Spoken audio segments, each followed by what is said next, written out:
Je me réveillai en sursaut, le cœur battant, entouré d'un blanc immaculé qui m'aveuglait. Une voix familière, pourtant haïe depuis des années, murmura à mon oreille, « Mon amour, tu es enfin revenu à moi. » Ophélie, mon ennemie du lycée, se tenait là, ses yeux bleus perçants fixés sur moi. Et elle m'appelait « épouse », comme si le monde avait basculé dans l'absurde. Le choc me traversa comme un éclair. Comment étais-je arrivé ici? Dans cette chambre d'hôpital parisienne? Avec elle à mon chevet? Les souvenirs affluaient en fragments, une route glissante sous la pluie. Des phares aveuglants. Un impact violent. Mais Ophélie?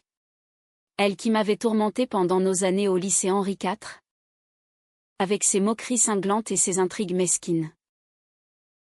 Elle. La reine incontestée de la classe. Issue d'une famille aisée. Toujours impeccablement vêtue. Toujours un cran au-dessus. Moi. Léna. La boursière provinciale. Avec mes origines modestes et mon accent du sud qui la faisait ricaner. Nous nous étions détestés pour des raisons que je n'avais jamais tout à fait comprises, une rivalité académique. Peut-être. Ou quelque chose de plus profond. De plus viscéral. Les médecins entrèrent, interrompant mes pensées chaotiques. Madame Duval? Vous avez eu beaucoup de chance? Dit l'un d'eux. Un homme d'une cinquantaine d'années au regard fatigué. Duval? C'était le nom d'Ophélie. Je portais son nom maintenant? Mon estomac se noua. Ophélie posa une main possessive sur mon épaule. Son parfum de jasmin m'enveloppant comme un piège. Elle est encore confuse. Docteur. L'accident a été terrible. Ils parlèrent de commotion cérébrale, de fracture mineure, mais rien n'expliquait cette farce grotesque. Dès que nous fûmes seuls, je la repoussai faiblement. Qu'est-ce que c'est que cette comédie? Pourquoi m'appelles-tu comme ça? Ma voix était rauque, brisée par la douleur. Ophélie s'assit au bord du lit. Son tailleur chic contrastant avec les draps froissés. Elle avait changé, plus mature, plus assurée, avec des rides fines au coin des yeux qui trahissaient les années passées. À 30 ans, elle était devenue une CEO puissante, dirigeant une entreprise de tech à la pointe, comme je l'avais lu dans les journaux. Moi, j'étais restée Léna la discrète, professeure de littérature dans un lycée de banlieue, luttant pour joindre les deux bouts. Léna.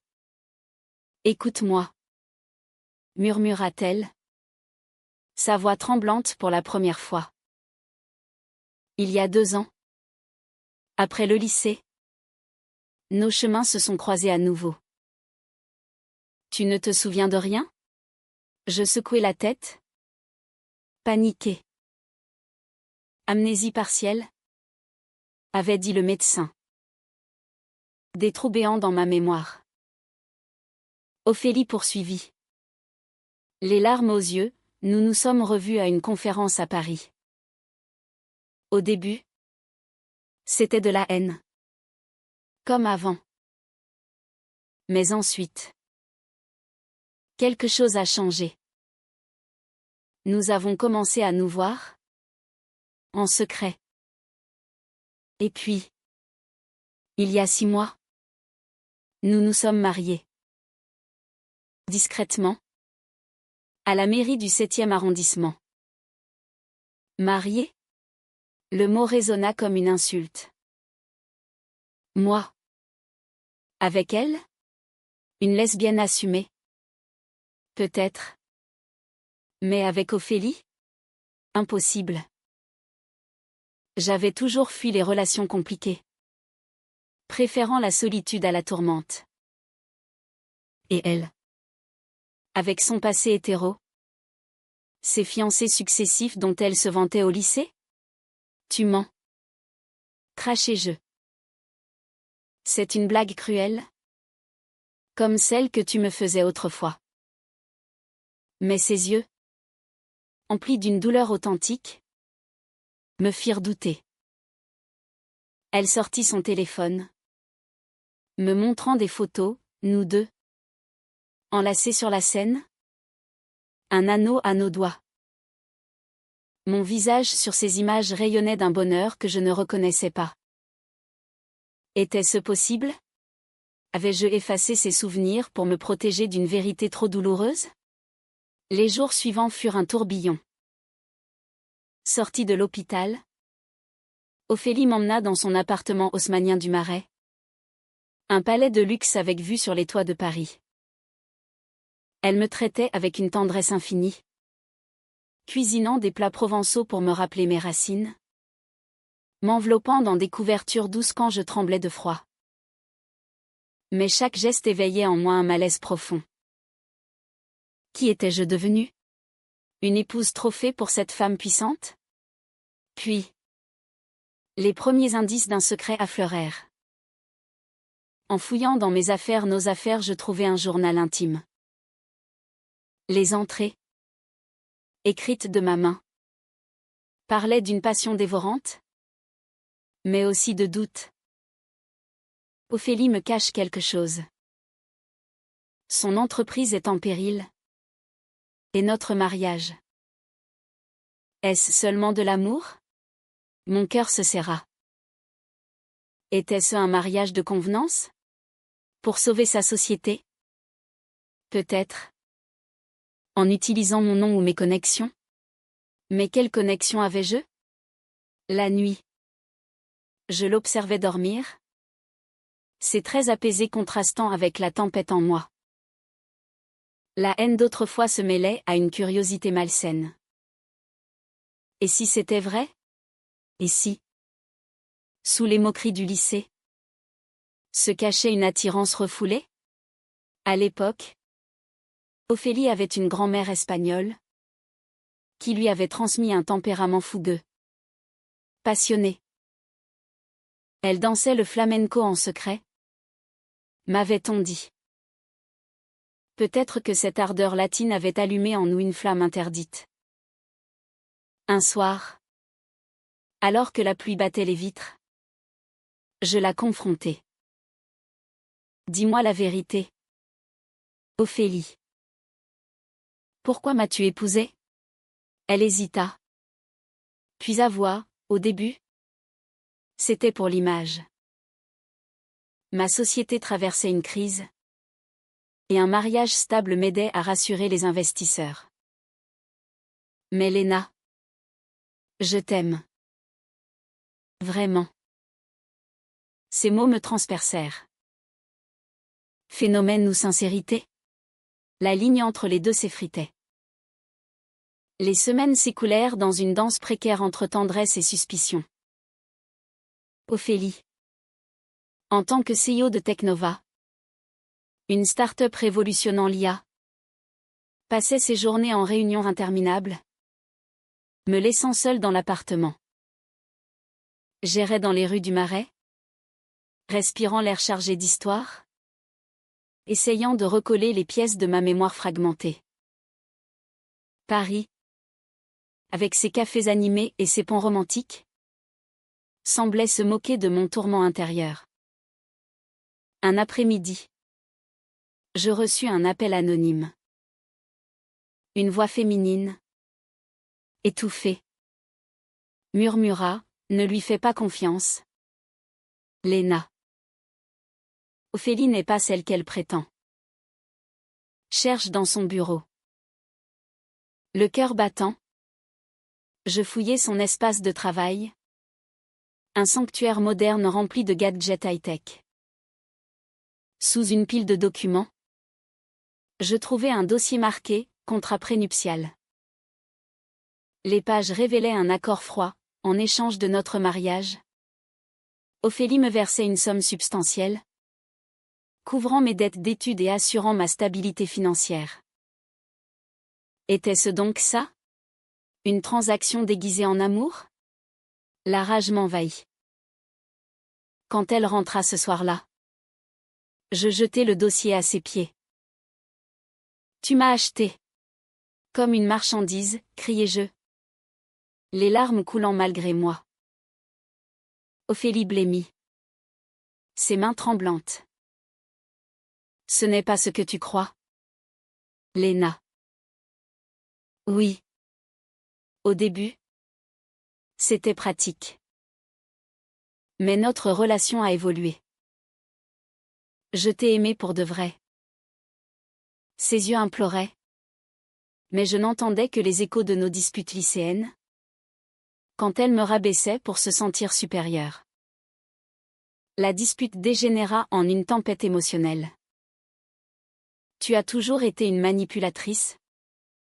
Ophélie. Avec ton sang espagnol qui bouillonne.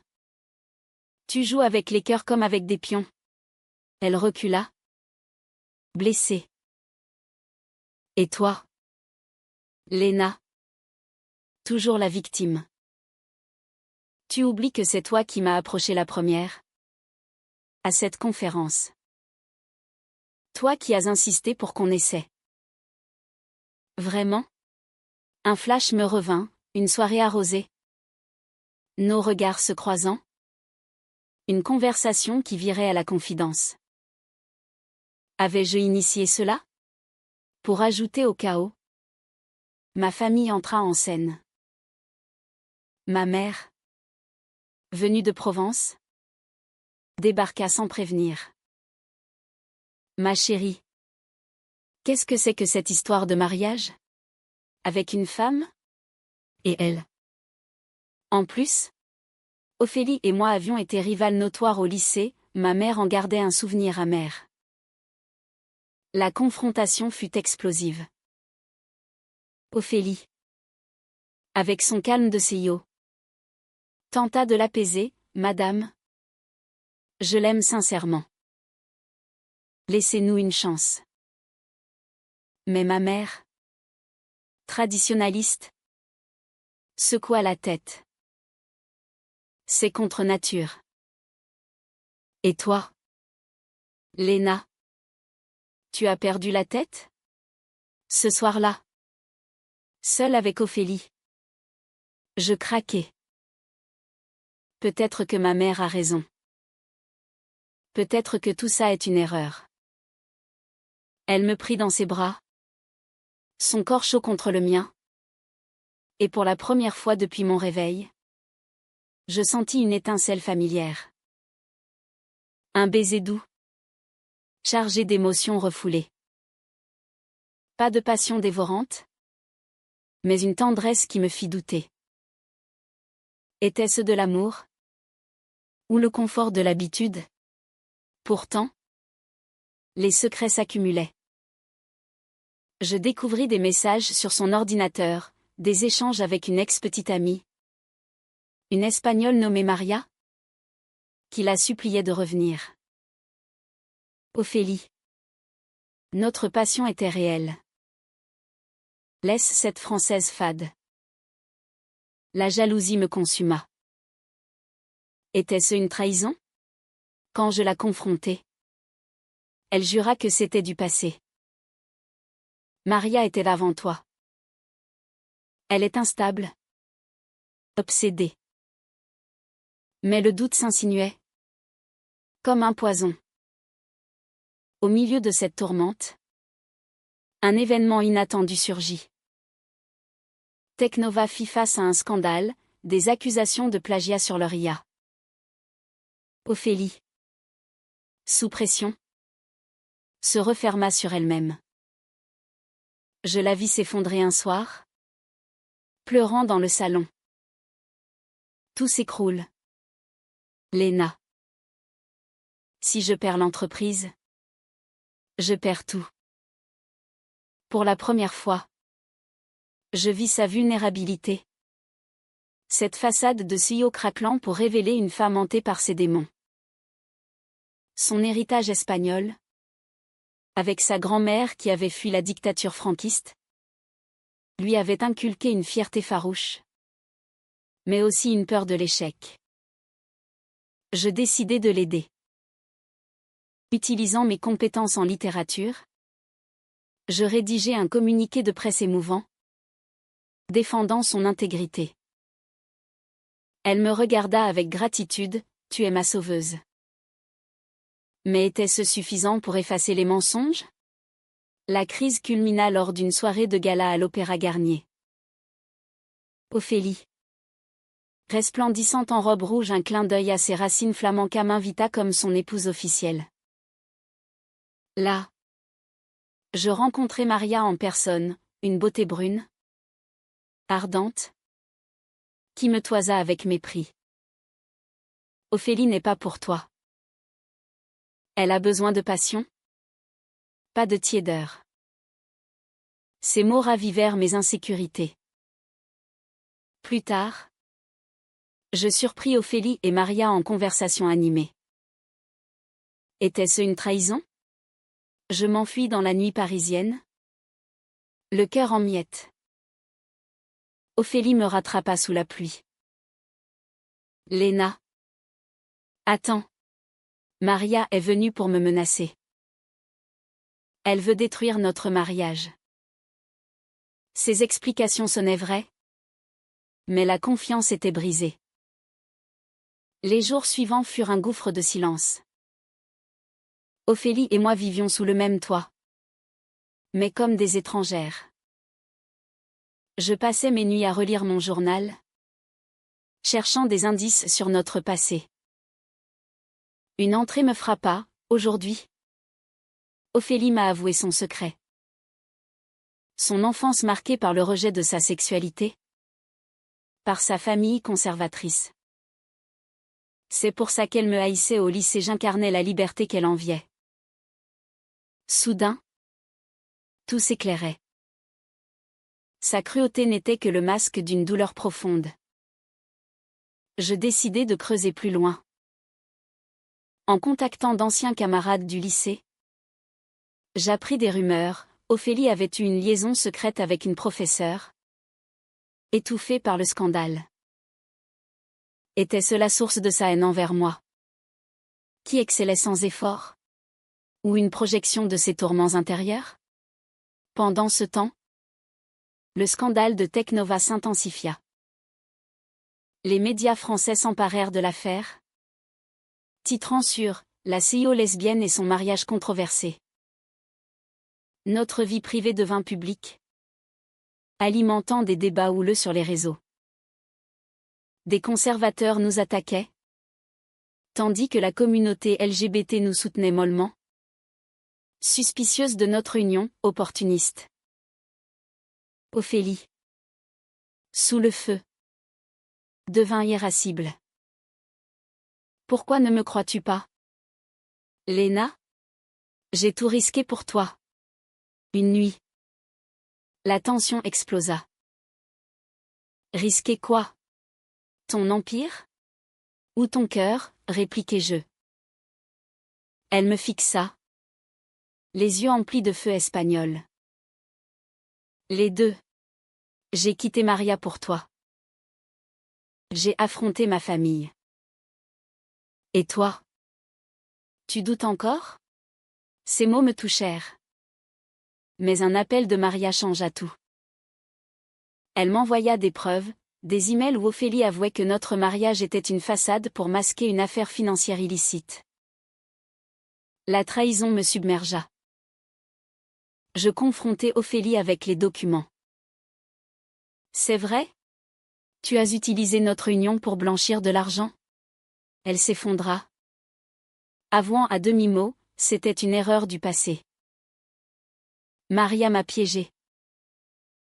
Mais notre amour est réel. Réel? Comment distinguer le vrai du faux dans ce labyrinthe de mensonges? Désespéré, je partis pour la Provence, chez ma mère. Les collines parfumées de lavande m'apportèrent un répit temporaire. Là, je réfléchis à nos débuts, cette conférence où Ivre de vin, j'avais confessé mon attirance refoulée pour elle. Ophélie, surprise, avait répondu avec passion.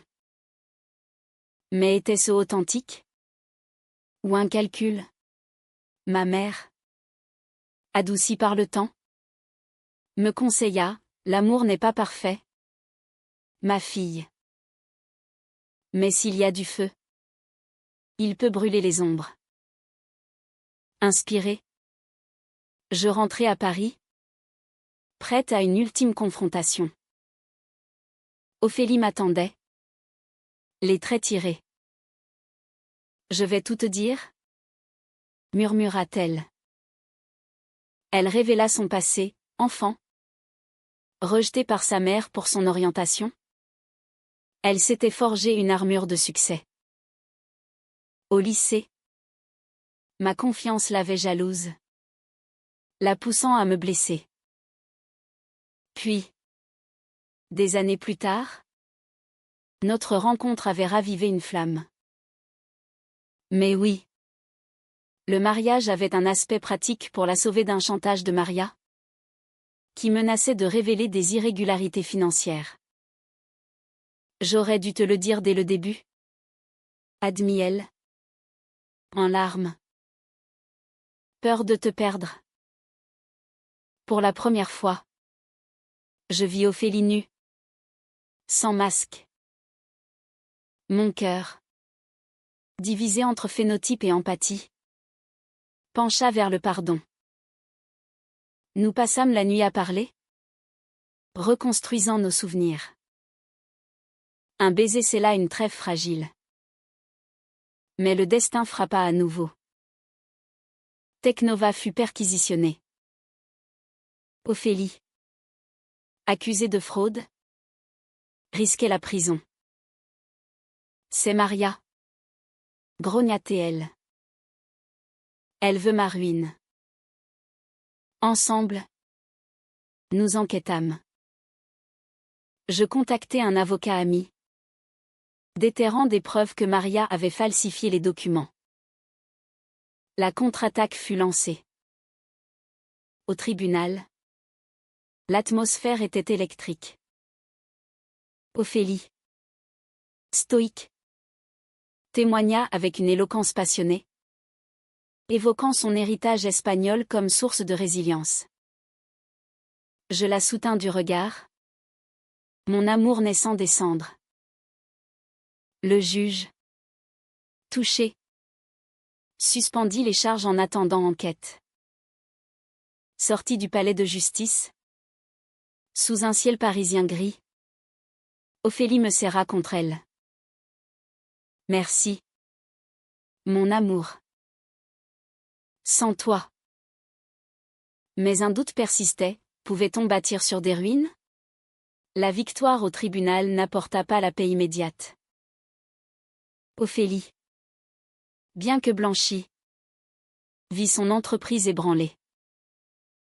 Les investisseurs fuyaient, et elle dut licencier des employés loyaux. C'est ma faute, se lamentait-elle, passant des nuits blanches devant son ordinateur. Je la voyais se consumer, son tempérament espagnol la poussant à l'autodestruction. Pour l'aider, je quittai mon poste de professeur et rejoignis Teknova comme consultante en communication. Ensemble, nous rebâtîmes, des nuits à brainstormer, des rires partagés sur des cafés froids. Notre relation évolua, passant de la suspicion à une intimité profonde. Ophélie m'emmena en week-end à Biarritz, près de la frontière espagnole, où elle me fit découvrir le flamenco. Dans une petite salle enfumée, elle dansa pour moi, ses mouvements ardents exprimant ce que les mots ne pouvaient dire. C'est pour toi, Léna. Mon feu intérieur. Pourtant, les ombres persistaient.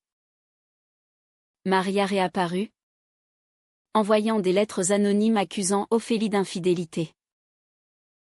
Elle te trompe avec moi, clamait l'une. La paranoïa s'installa. Je fouillai son téléphone, trouvant des messages ambigus. C'est pour la calmer, expliqua Ophélie. Elle est dangereuse. Mais la confiance, fragile, se fissurait.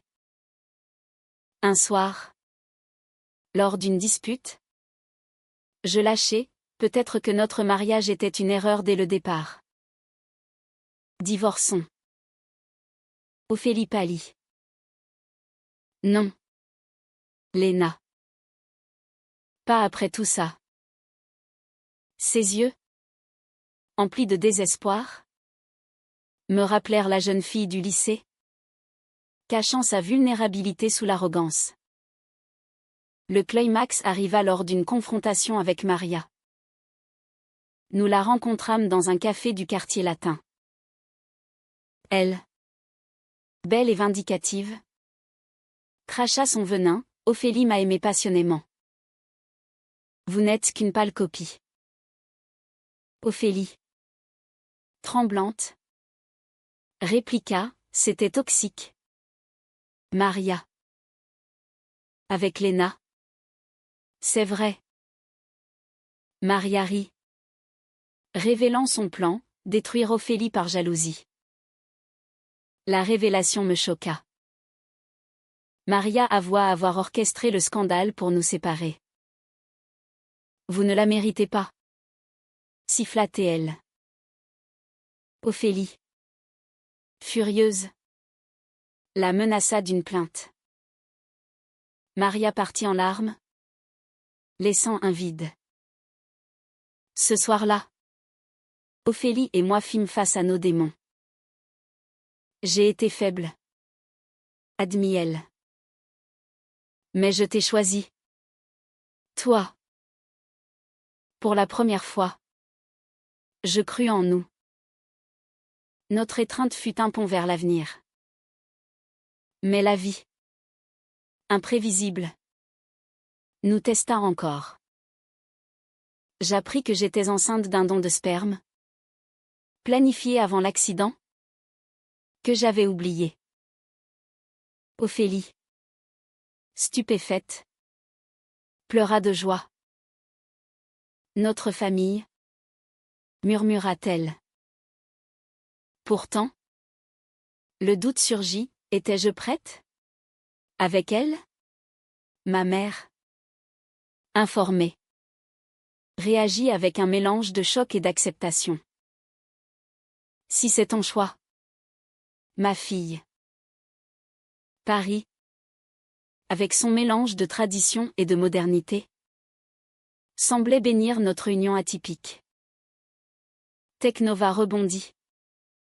Grâce à une innovation majeure. Ophélie, réhabilitée, devint une icône LGBT en France. Des interviews soulignaient notre histoire, de la haine à l'amour, traversant les tempêtes. Pourtant, un secret final émergea. Dans mon journal. Une entrée oubliée, j'ai simulé l'amnésie pour tester Ophélie. Pour voir si son amour était vrai. Horrifié. Je réalisais que ma mémoire était intacte depuis le début. J'avais joué un rôle. Par peur. La confession fut déchirante.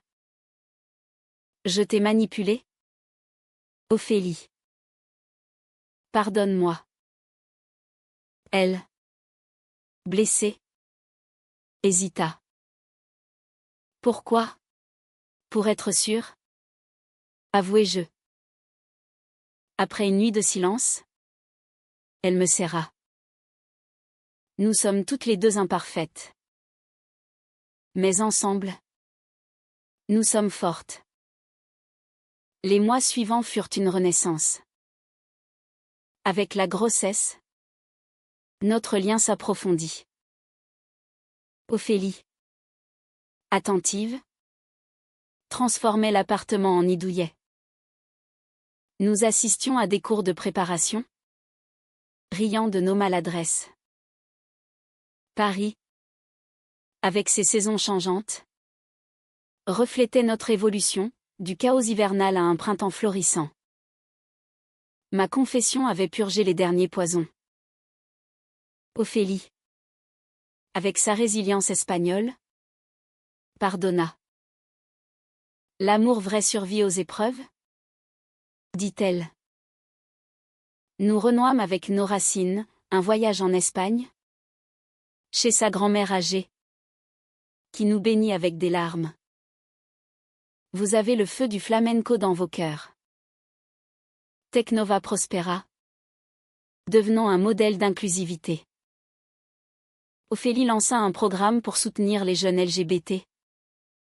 Inspiré par notre histoire. Moi, je repris l'écriture, publiant un roman sur les amours tumultueuses, déguisant notre vie en fiction. La naissance de notre fille, Élise, fut le point culminant.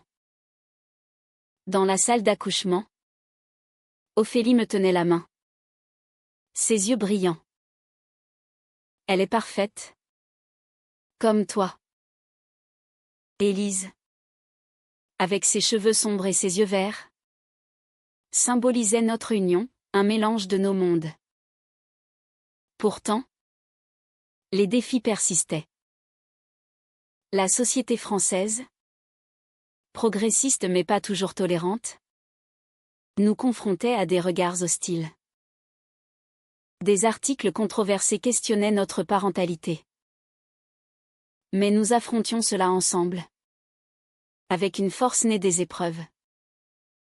Un soir, sous les lumières de la tour Eiffel, Ophélie me demanda, « Regrettes-tu quelque chose ?»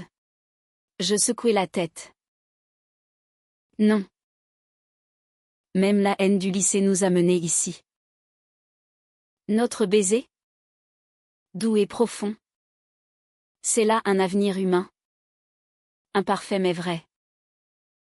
Maria, finalement, disparue, poursuivie pour ses manigances. Nous apprîmes qu'elle avait trouvé la paix ailleurs, nous laissant en paix. Au fil des ans, notre histoire devint une légende chuchotée, de ennemie à amante, traversant trahison et secret pour émerger plus forte. Élise grandit. Entourée d'amour, apprenant l'importance du pardon. Aujourd'hui, je regarde Ophélie. Toujours CEO mais plus humaine. Et je sais que notre amour, forgé dans le feu, est inextinguible. Paris, avec son romantisme éternel, nous enveloppe comme un manteau protecteur.